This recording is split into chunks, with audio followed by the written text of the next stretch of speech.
Halo, Assalamualaikum warahmatullahi wabarakatuh.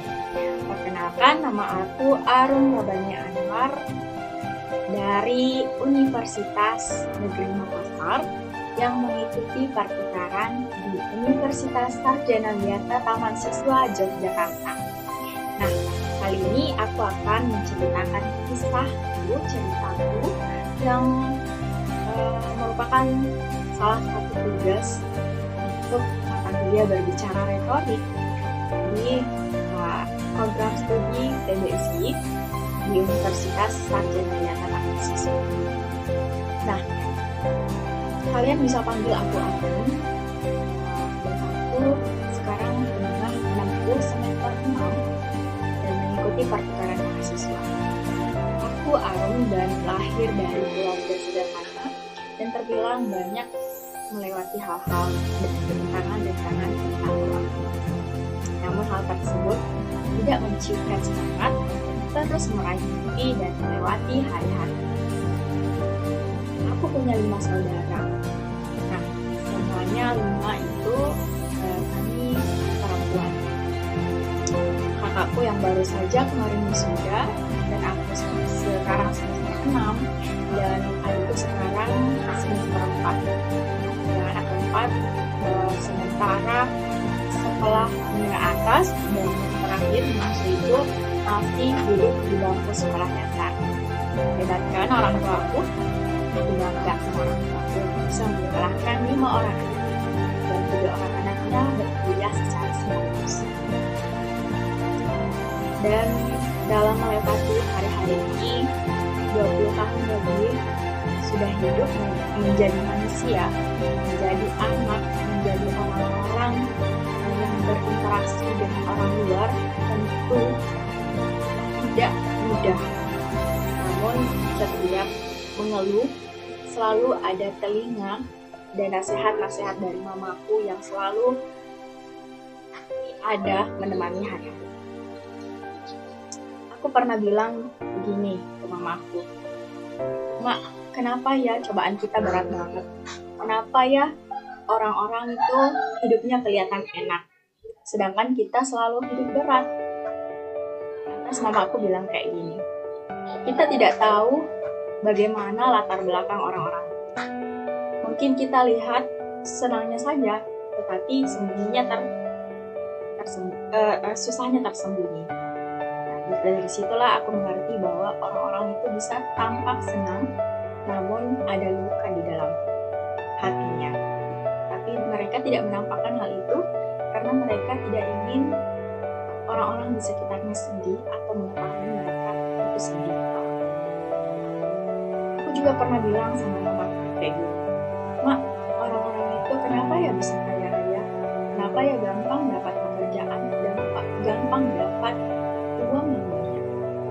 Lantas mama aku lagi kembali bilang, dia bilang kayak gini, "Nah, walaupun harta kita itu sedikit, namun diperoleh dari hal yang bersih, itu adalah suatu nikmat yang sangat baik, sangat perlu disyukuri. Karena banyak orang di luar sana yang kaya raya, namun mungkin pendapatannya mereka itu di luar dari kata bersih. Ya Allah a'lam." Hingga tiba pada saat dalam perjalanan kuliahku ini ada yang namanya program pertukaran mahasiswa. Disinilah banyak kisah-kisah yang sangat mengguncang bagiku karena tidak mudah untuk mendapatkan izin dari mama. Awalnya aku ingin mendaftar program pertukaran mahasiswa 3 pada tahun 2023. Namun pada saat itu mamaku lebih menyuruhku untuk daftar kampus mengajar, sehingga aku sakit hati dan tetapi tetap mendaftarkan kampus mengajar. Banyak sekali problematika, dan pada saat kampus mengajar itu aku melihat teman-temanku yang daftar pengen 3 itu lolos dan merayakan kelolosannya, merayakan modul Nusantaranya itu melalui story Instagram mereka. Cita-citaku besar banget mengelilingi Indonesia, mengelilingi Pulau Jawa dan pulau-pulau lainnya melalui program itu. Namun Tuhan berkata lain, aku mendaftar ke kampus mengajar. Pada saat kampus mengajar, ternyata Tuhan menyiapkan hal lebih indah. Aku ditempatkan di tempat yang baik, ramah, dan sangat-sangat welcome. Dan dipertemukan dengan teman-teman kelompok yang juga tidak kalah baiknya. Aku berteman dengan temanku yang namanya Tasya, Tiara, Ainun, dan juga Andi Heriawan. Mereka semua baik, mereka semua loyal, dan mereka semua sangat-sangat berkompeten. Dan disinilah aku belajar bahwa tidak semua yang kita inginkan bisa tercapai, dan tidak semua hal yang kita ikuti sesuai kemauan orang tua itu buruk, tapi ada hal tersendiri yang bisa kita rasakan nantinya, terutama kalau kita berbakti kepada orang tua kita. Nah, disinilah mulai aku menyadari bahwa rezekiku bukan di pertukaran mahasiswa, tetapi pada kampus mengajar yang adanya hanya pada semester ganjil. Nah, setelah selesai kampus mengajar, aku berbangga pada diriku karena aku melewati banyak fase-fase hidup. Fase-fase di mana aku bisa belajar tentang pendidikan, tentang keluarga, tentang pertemanan, dan lain-lain. Hingga pada saat semester 6 awal, terbukalah kembali pertukaran mahasiswa keempat. Aku sangat-sangat tidak percaya bahwa aku bisa ikut. Mama aku bilang, mungkin ini adalah rezeki nak, karena kemarin kamu sangat-sangat mencintai, dan ternyata kamu dipersilakan sama Allah.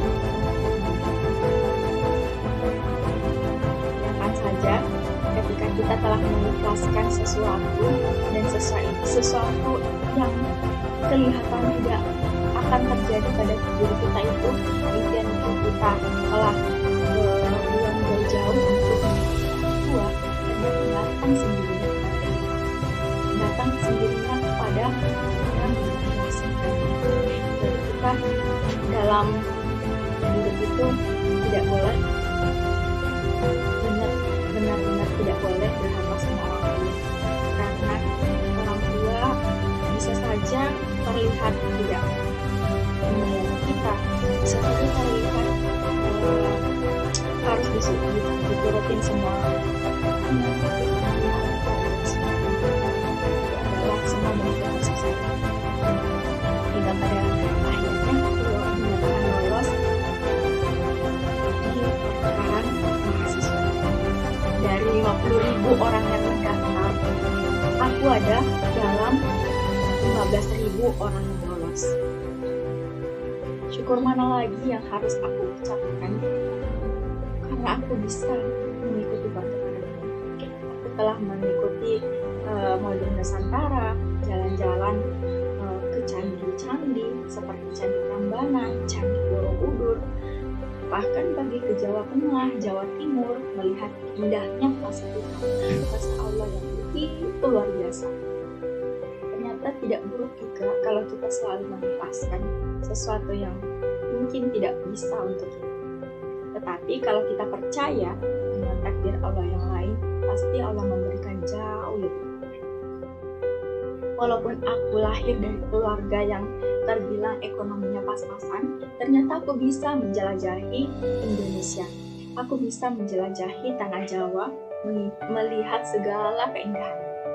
Terima kasih kepada program pertukaran mahasiswa. Terima kasih kepada Bapak Presiden Jokowi. Terima kasih kepada staf kementerian, kepada Kementerian Pendidikan dan Kebudayaan Indonesia, terutama juga pada Bapak Andi Heriawan yang telah mencanangkan program ini. Kami anak-anak Indonesia yang memiliki cita-cita naik pesawat gratis dan terbang untuk menjelajahi indahnya negeri ini, terwujud. Belajar bersama, mendapatkan teman baik, dan teman-teman itu juga tidak kalah baiknya dengan teman kampus mengajar. Ada yang namanya Sophia, ada yang namanya Masura, ada yang namanya Wisha, ada yang namanya Betty, Nista, Yohan, Mai, dan juga Yeni. Mereka semua adalah teman-temanku yang sangat baik dalam pertukaran mahasiswa. mahasiswa ini. Terima kasih, itulah ceritaku. Semoga dapat menginspirasi kalian semua. Dan jangan berputus asa dalam menggapai impian kalian. Karena sesuatu yang kita usahakan pasti akan datang. Pasti akan datang menghampiri kita. Terima kasih, dadah. Sampai jumpa di lain kesempatan. Semangat!